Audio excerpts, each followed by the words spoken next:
விவசாயிகளை காப்பாற்றுவேன் காப்பாற்றுவேன் என்று பிரதம மந்திரி மோடி ஐயா தெரிவித்தாங்க.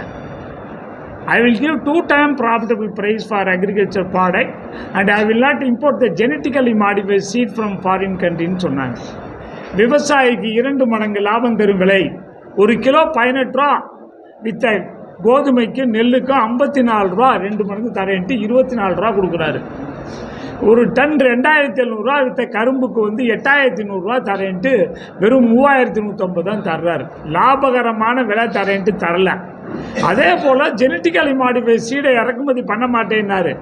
இப்போ என்னன்னா இறக்குமதி பண்ணி எல்லாத்துக்கும் கொடுக்குற 500 கோடி செலவு பண்ணுறாரு. அதுக்காக அது வந்துச்சுன்னா என்ன ஆகும்?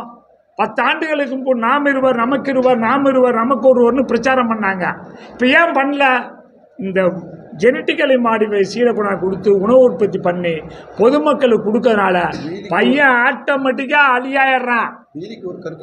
நீ பார்த்தீங்கன்னா ஒரு டவுனில் பார்த்தீங்கன்னா இப்போ 10-20 கருத்தரித்தல் மையம் வந்துருச்சு. புருஷனுடைய விந்தே இல்லாமல் யார் விந்தே எடுத்து போட்டு புள்ளைய பெற்று கொடுத்துட்றாங்க. சமுதாயம் அழியுது, குடும்பம் அழியுது. பசுமாட்டுக்கு போடுற மாதிரி ஊசி போடுற மாதிரி பெண்களுக்கு போட்டு அழிக்கிறாங்க. அது யாரால? மோடி ஐயா தான் கொண்டு வந்துட்டார். இந்த 14-15 வருஷத்தில் வந்துருச்சு. ஆனால் இயற்கை விவசாயத்துக்கு வர்ற கோயம்புத்தூர் என்ன நியாயம் இருக்குது? என்ன நியாயம் இருக்குது? இயற்கையை பற்றி பேச மாட்டேங்கிறாரு. இயற்கை விவசாயம் செஞ்சு உணவு உற்பத்திக்கு ஒன்றும் செய்ய மாட்டேங்க, உதவி பண்ண மாட்டேன், லாபகரமான விலை கொடுக்க மாட்டேங்கிறாரு. இயற்கை விவசாய மாநாட்டுக்கு வரேன்னா என்ன அர்த்தம் அதில்? அதனால் நாங்கள் நாளான்னைக்கு கிளம்பி டெல்லிக்கு போகிறோம். 19 பிரதம மந்திரி வீட்டிலே போய் படுத்துக்க போகிறோம். எங்கள் சட்டக்கிட்ட வேசியெல்லாம் பிடிங்கிட்டா இப்போ எங்களை சுத்தமாக அழிக்க முஸ்லி திருச்சிக்கு போகிற கோயம்புத்தூர் தமிழ்நாட்டு கோயம்புத்தூர் போகிறேன்னு சொல்லி ஒரு டெல்லியில் நாங்கள் படுத்துக்க போகிறோம். எங்களுக்கு நியாயம் வேணும்னா யார் கொடுப்பா? விவசாய ஒரு நாடு பலம் பொருந்திய நாடுன்னா அது இராணுவத்தால் மட்டுமல்ல. எவ்வளோ பெரிய இராணுவம் இருந்தாலும் அதுக்கு சோறு இல்லைன்னா இருப்பானா? மிலிட்ரி ஒடியாந்துருவான் வீட்டுக்கு. சோறு இல்லைன்னா சோத்துக்காக வெளிநாட்டில் போய் பிச்சை எடுத்தா அந்த நாடு பலம் பொருந்திய நாடா? ஒரு நாடு பலம் பொருந்திய நாடு என்றால் அது உணவு உற்பத்தியில் தன்னிறைவு பெற்றிருக்க வேண்டும். அப்படி உணவு உற்பத்தியை சேத்துல கையை வச்சு உங்களுக்கெல்லாம் சோத்துல போடுறது யாரான்னா விவசாயி தான். அந்த விவசாயியை காப்பாற்ற வேண்டிய பிரதமர் காப்பாற்ற மறுக்கிறார். என்னமோ இந்த இதை வச்சு ஓட்டெல்லாம் வாங்கிக்கலாம், கம்ப்யூட்டர் சிஸ்டத்தை வச்சு எல்லாம் மாற்றி யாருக்கு ஓட்டு போட்டாலும் ஒரே ஆளுக்கு ஓட்டு போடுற மாதிரி பண்ணுறதுக்கெல்லாம் சிஸ்டம்லாம் வந்துருச்சு. இது அமெரிக்காவில் போட்டு காமிச்சாங்க. அப்படி ஓட்டை வாங்கி ஜெயிச்சிடலாங்கிறது தான் பண்ணிக்கிட்டு இருக்காங்களே ஒழிஞ்சு விவசாயியை காப்பாற்றுங்கிற எண்ணம் வரமாட்டேங்குது. இப்போ மேகதாது வந்து கட்டினா என்ன ஆகும்?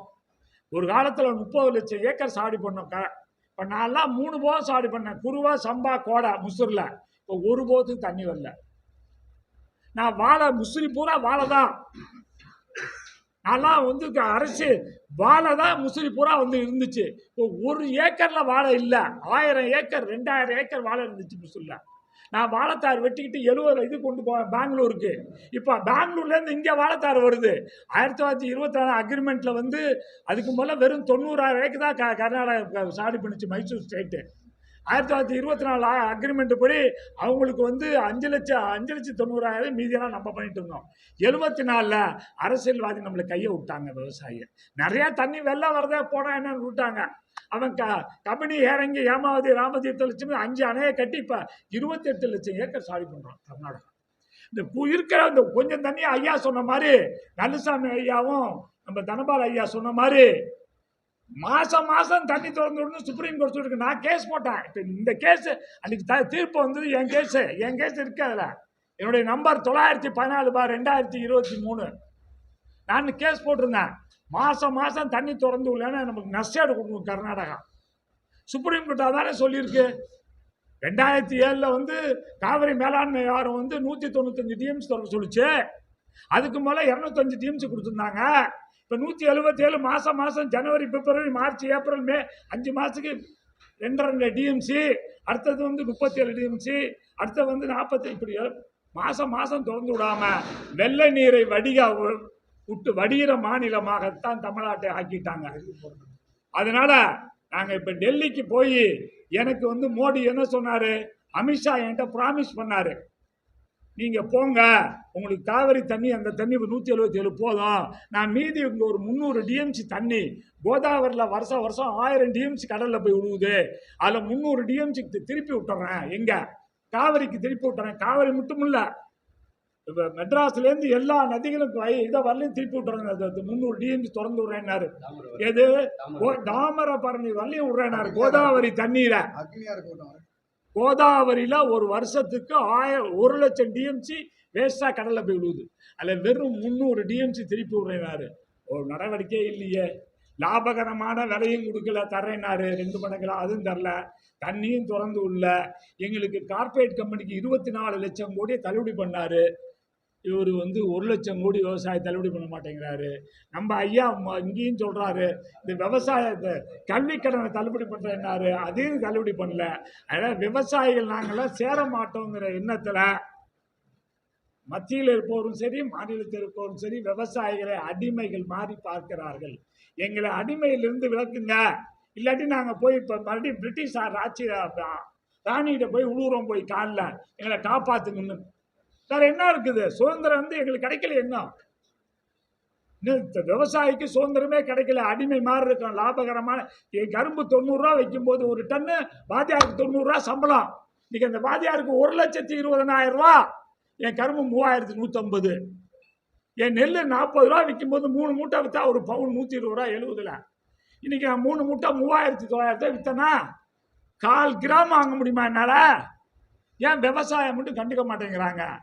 நான் ஸ்டேட் பேங்க் மேனேஜர் எனக்கு 40 ரூபா நெல் வைக்கும்போது 150 ரூபா சம்பளம் தான், 4 மூட்டை நெல்.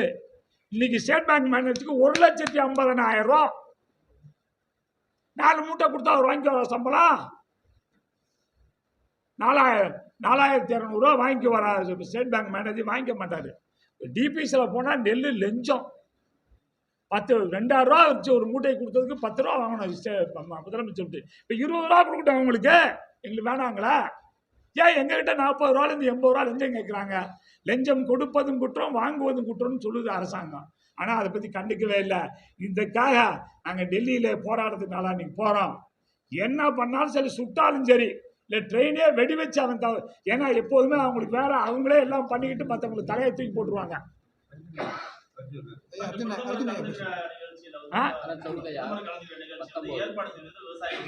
இல்ல, பிரதமர் கலந்து கொண்ட நிகழ்ச்சியை இயற்கை விவசாயம் பண்றவங்களே ஏற்பாடு பண்ணலாது. விவசாயமே தெரியாதவங்க பண்ணியிருக்காங்க, கார்பரேட் கம்பெனி பண்றாங்க. அதனால இன்னும் எங்க தலைவர்கள்லாம் நிறைய பேச இருக்கிறாங்க. நாங்கெல்லாம் ஒன்று சேர்ந்து பெரிய போராட்டம் நடத்துறோம். தமிழகத்திலே எல்லா தலைவர்களும் சேர்ந்து கருப்பு கொடி காமிக்க போறாங்க. போராட்டம் கோயம்புத்தூர்ல நடக்கும், கோவில் நடக்குது.